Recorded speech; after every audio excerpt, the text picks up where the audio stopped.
All right. Hello and welcome to episode number 60 of Modern Art is Rubbish. Are you all right, Tom?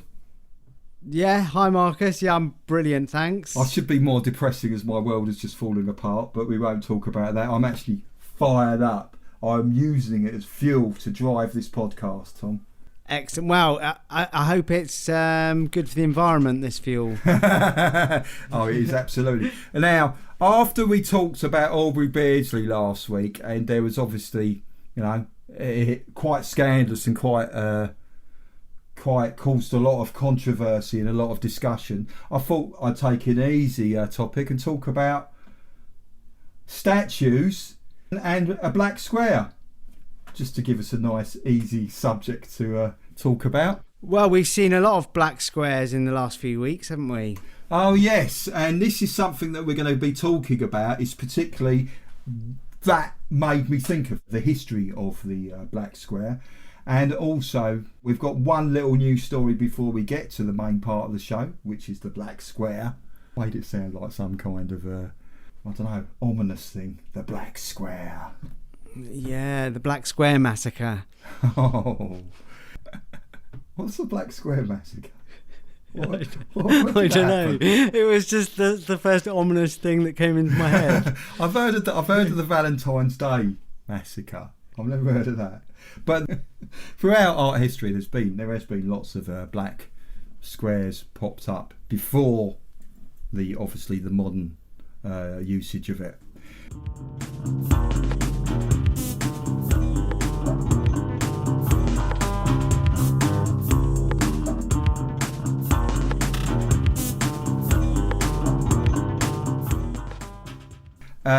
We liked our Phil Collins, didn't we? We liked the giant baby Phil Collins statue.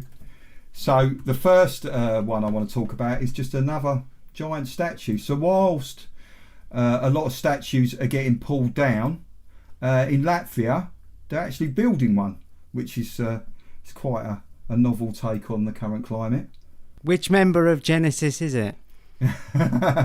No, it's not Genesis this time. It's actually to dedicate to the nurses and the hospital workers in Latvia. Oh yeah, I saw that. Yeah.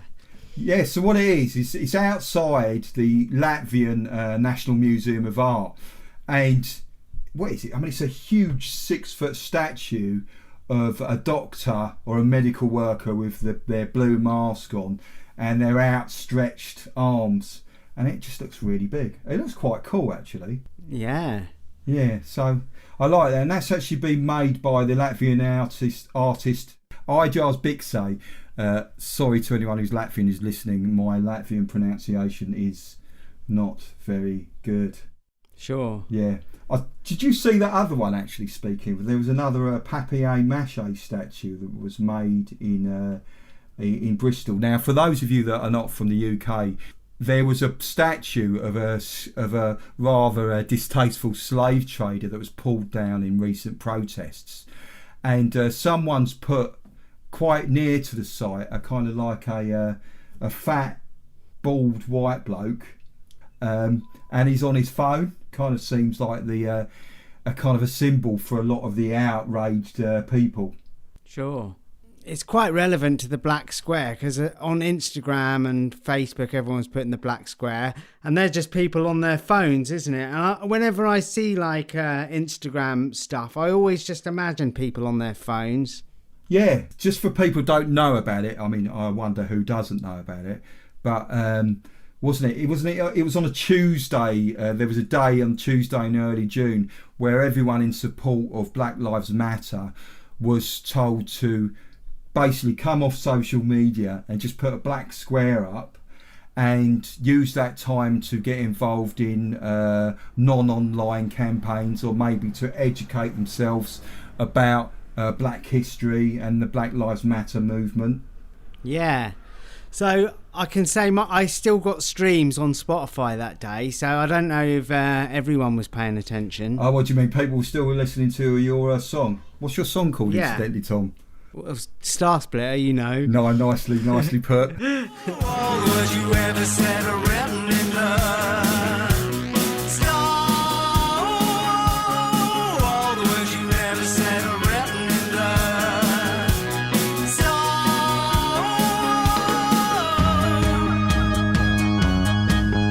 so there was a campaign for Blackout Tuesday, but it seemed like everything seemed to carry on as normal. Everyone posted black squares, but it appeared to me like that everything just didn't seem to affect anything too much. But it built up awareness, I suppose. Yes, it did. It also did cause a lot of problems because people hashtagged Black Lives Matter.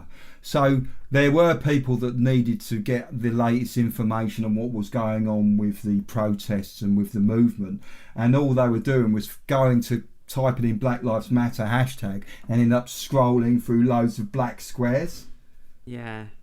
And there also was a little bit of not controversy, but a little bit of a thing with Emma Watson. Now, I genuinely think Emma Watson is pretty bang on with a lot of things she says. She seems to be very sort of like intelligent and well spoken, and she may have like accidentally kind of not completely thought this through. What she did was she stylishly put 3 black squares with white borders in a line, so it looked like it was done not to upset the aesthetic of her Instagram page. Okay. And apparently there was like a big outrage afterwards because they said that she should have used her star power to post links of educating people about black issues and what the issues that people are facing. And she responded to that, and basically the next day she put up a load of stuff. And I genuinely think that she would have done that anyway without the prompting, because that's the kind of person she is, I suppose. Yeah, nice. Well done, Emma Watson. Give her a clap. Yeah, yeah. Good coming out with good stuff over the past few years.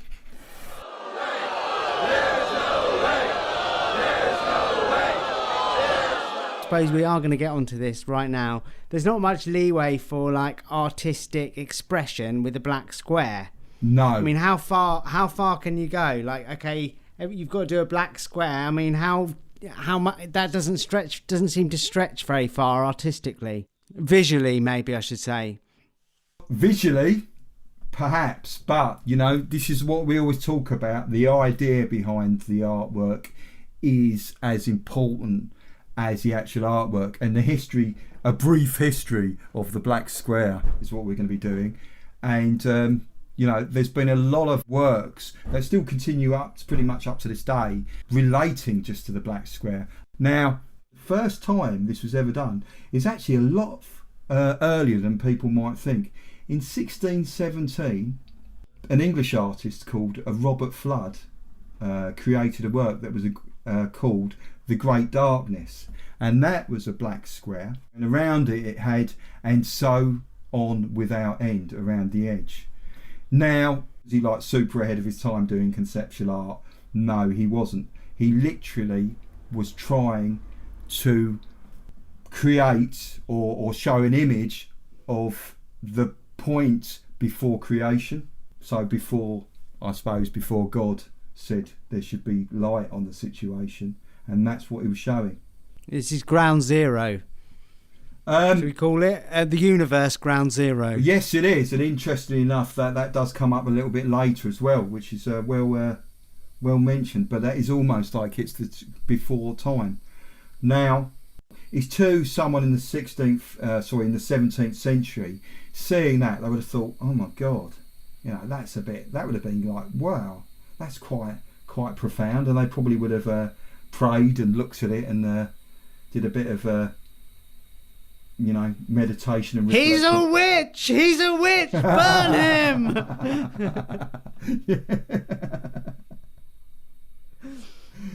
Yeah, that's probably true. They've already done it. Anyway.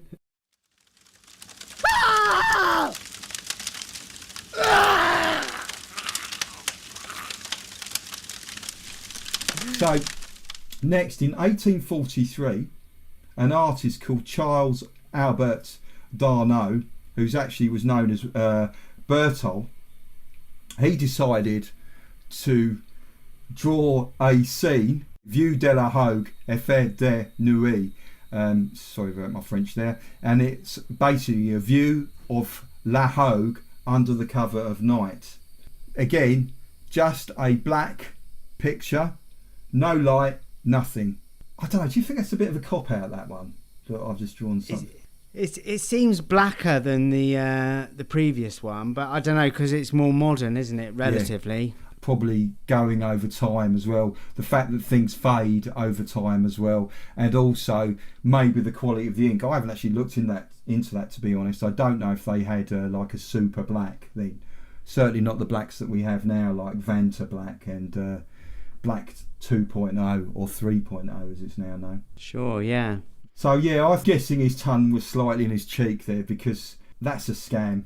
If he's just saying, oh yeah, no, I seriously knew what I was doing, and then show people, go, look what I've done, isn't it a true, accurate photograph? And people go, oh, it's almost like a photograph when they see it. What, a photograph of the night? Yeah. Well, that's what they like. A lot of people like to draw paintings that look like photographs, so that's probably like one of the first truly photographic representations of a scene. Yeah. But I mean, nothing's actually that black, is it?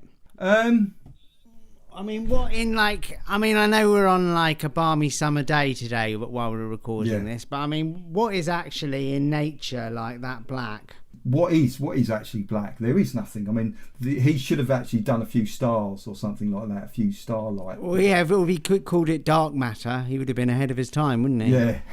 Or view of the Hogue on an extremely cloudy night. Extremely cloudy. And then perhaps it would have been that dark, and perhaps it was extremely cloudy.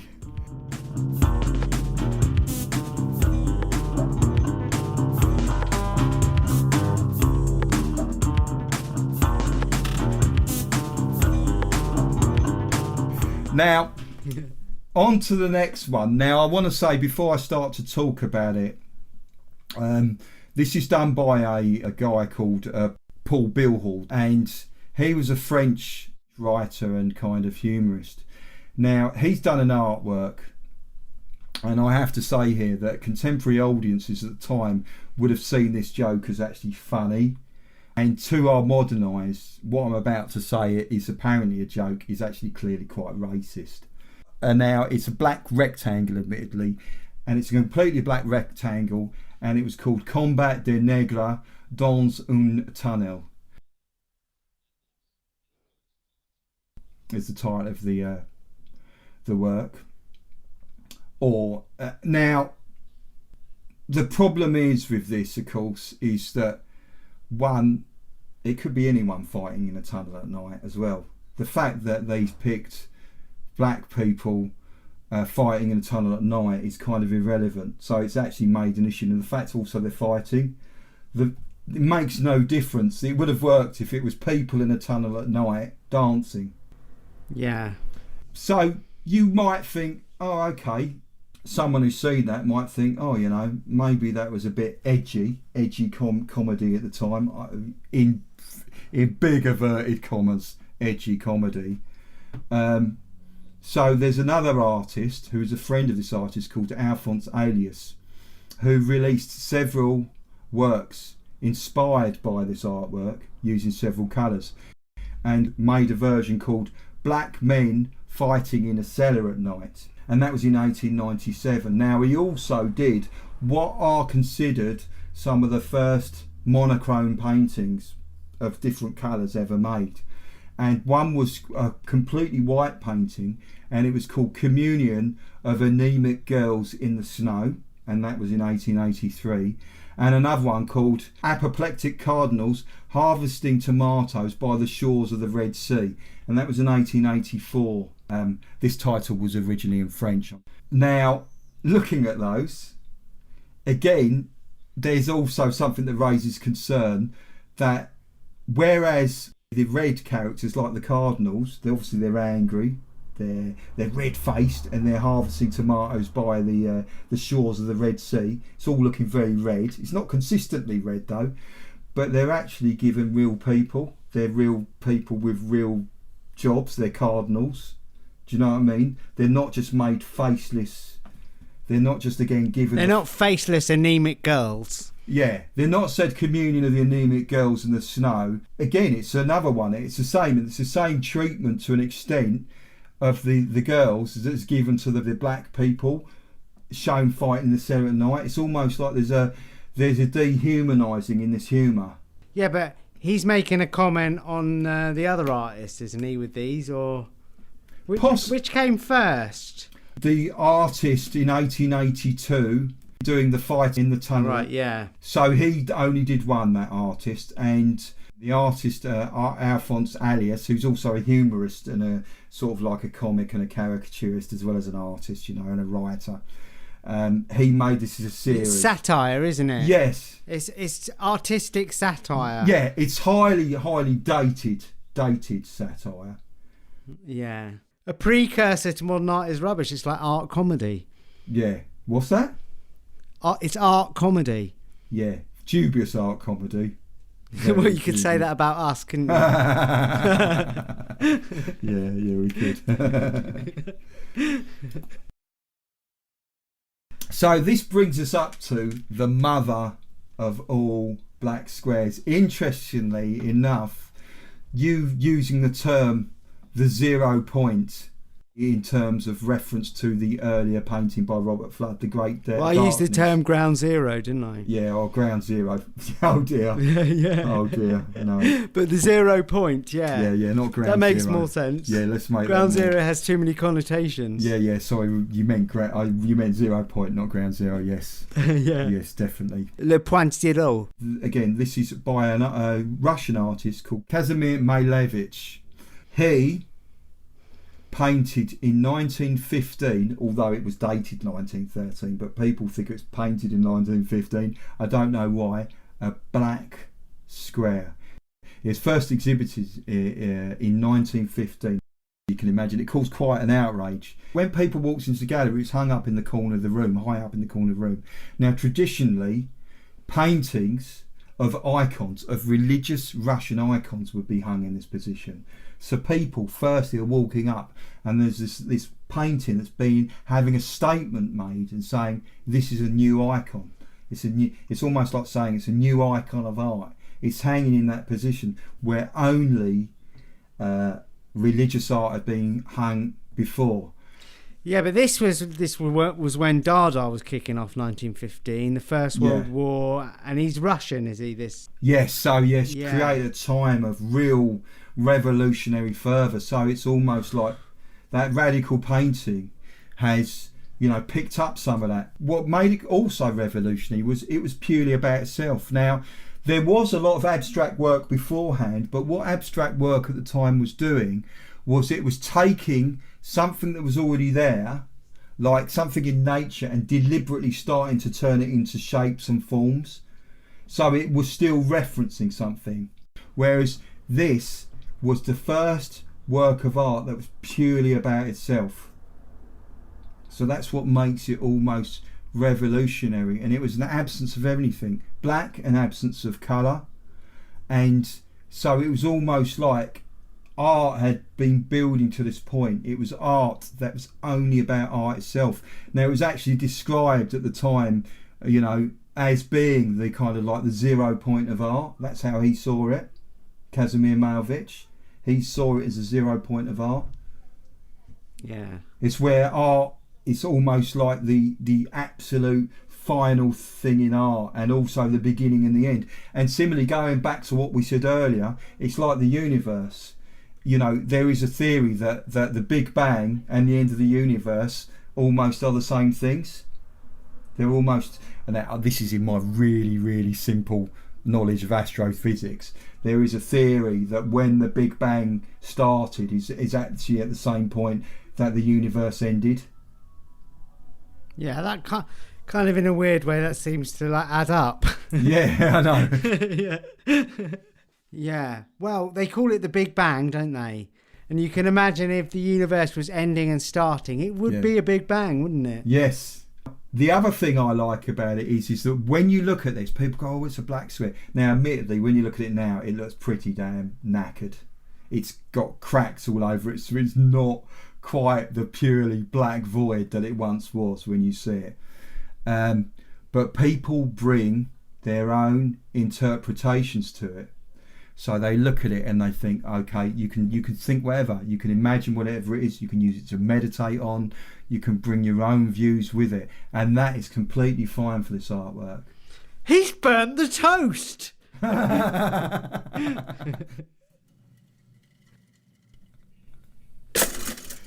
Now, there is one other point I have to make here. Does it involve scandal, Tom, do you think? A little bit of scandal?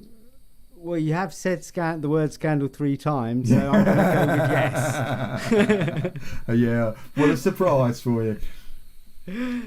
Apparently in 2015, they analysed it because they wanted to see what's behind the blackness. So they decided to x-ray this and they made a discovery. Firstly, that was painted over a very colourful painting. I think he just grabbed another canvas and came up with the idea quite quickly and just thought, this is my random theory. I think he thought about this. It was the only canvas he had to hand. He had a show coming and thought, I'm going to do this. This is a great concept, great idea. Yeah, no one seemed to like that colourful painting. Yeah. The scandalous part was they apparently found the writing, the words, Battle of Negroes in a Dark Cave written on it as well, in Russian. Oh, okay. So reference to the work that was, 30 years before then or whenever? Yeah. Now, there's been a big sort of debate going on about whether you should see this as an incidental thing to its creation or whether you can't separate it. We don't know why he was referencing it, and we don't know if he thought it was some kind of joke in inverted commas that he put for himself. But I personally don't think it is, in the same way that we're not going to judge the painting because it's got lots of colours underneath it. We shouldn't judge that writing because I don't think that was in his thought. The part of the art is the fact that people can't read that I've written this writing. I don't think that would have been in his thoughts. I think that would have just been a joke for himself. Yeah, sure, but I bet people had referenced that work about it previous to 2015 when it got x-rayed. People must have mentioned the previous black squares that had existed. Yes. So it would have been in the history, and that's why I did think whether I should reference it as well, because I don't want to bring that into this debate. I felt also quite complex, but also I didn't want it to distract from what the actual work was fundamentally about, but I also didn't felt that I couldn't leave it out, if you know what I mean. Yeah, no, absolutely. Well, it's an original work. It's not like he's taken a whole string sample and put it all the way through the song. No, it wasn't written multiple times and you couldn't read it. And also he would have anticipated the arrival of x-rays, so it wouldn't have been intended to be seen by anyone. Sure, yeah, at the time. So I'm sure that debate will go on, and rightly so. Now a short advertisement break. Oh my God, Marcus, check this out! This is the 0 point of all art. And all you need to do is subscribe to the Modern Art is Rubbish mailing list and you can download it for free. So just head over to modernartisrubbish.com and subscribe to our email list to get your free artwork and to be updated on the latest Modern Art is Rubbish news. So is that the last black square in art history, or are there more recent? Oh, funny you should ask that. Right. So we got a couple more. The tradition has continued, as I said. Now in 2008, an artist, Gillian Carnegie, she created a black square. She's taken the idea and the inspiration of Manzoni. Not Manzoni. She's taken the inspiration of the black square, and she's created a work in 2008 called Black Square. But what it is actually made up is, it's actually a painting of trees. Oh yeah, so yeah. No, I was looking at that. You sent me these images before we started. Yeah, I noticed that one looked like trees. It's like a forest at night, isn't it? Yes, it is like a forest at night. And what's interesting is it is actually about something. Now, whereas Majovich's work wasn't about anything, this work clearly is. even though it's about something, when you look at it, you have to think about the material that's made with.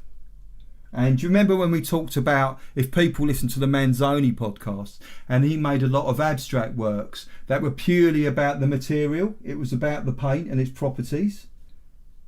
Sure. Yeah. Now, this, again, is quite interesting because when you're looking at a painting of something, you're genuinely not thinking about the paint so much. You're thinking more about the image and how the image is made. But here, you have to look at the fact that it's made in black paint and it's built up with paint. You have to really think about that. And also, you have to look at it in light when it's properly lit. Because if it isn't properly lit, it'll just look like a black square. As a lot of these works do. Yes. So it's quite an interesting take on that. So what's this piece called? Is it called Black Square, did you say? It's called Black Square, yeah. 2008 it's dated, though. Yeah.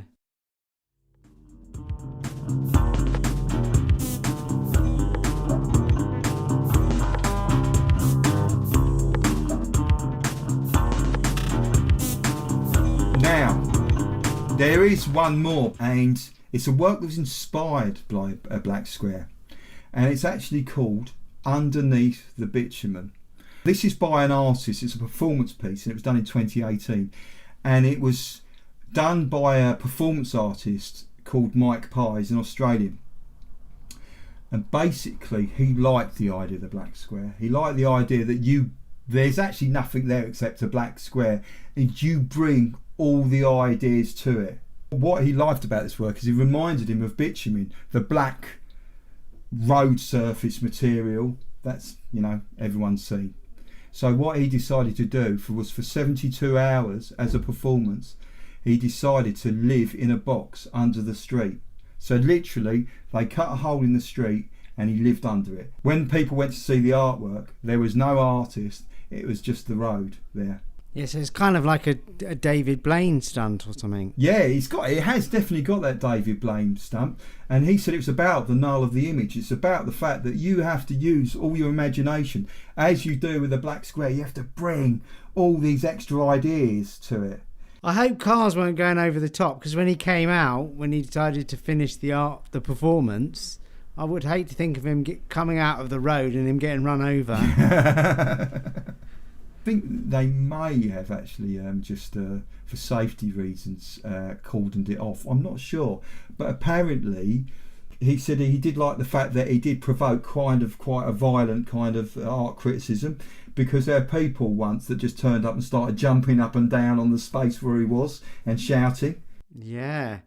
I mean, well, people do get quite violent when you start talking about subjects like, I don't know, potholes. Yeah.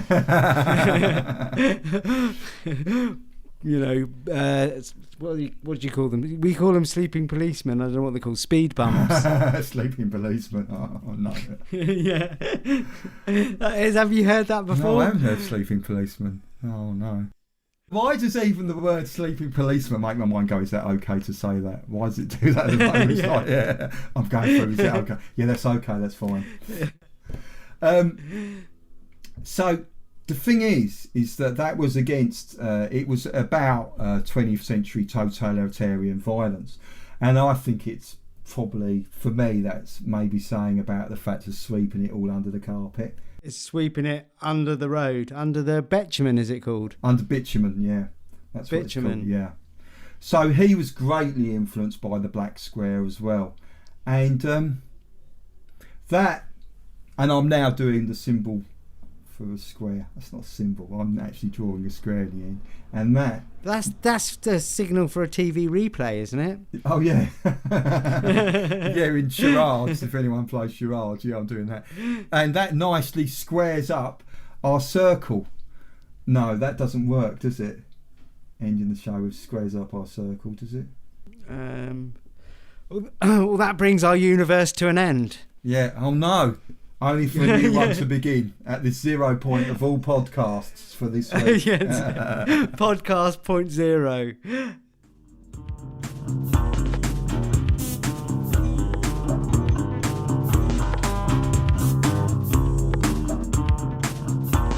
So, you've got a single out at the moment. So, We'll put a link so people can hear it in the show notes at the bottom. What's it called, Tom? Oh, the single's called Star Splitter. Star Splitter, and that's available on all good streaming services. Yes, and all digital. It's totally digital. Okay, and so for you listening, please subscribe to our email list and join us on Facebook, Patreon, Instagram, all those ones. And I think it's just byes then, Tom. Goodbye. Bye.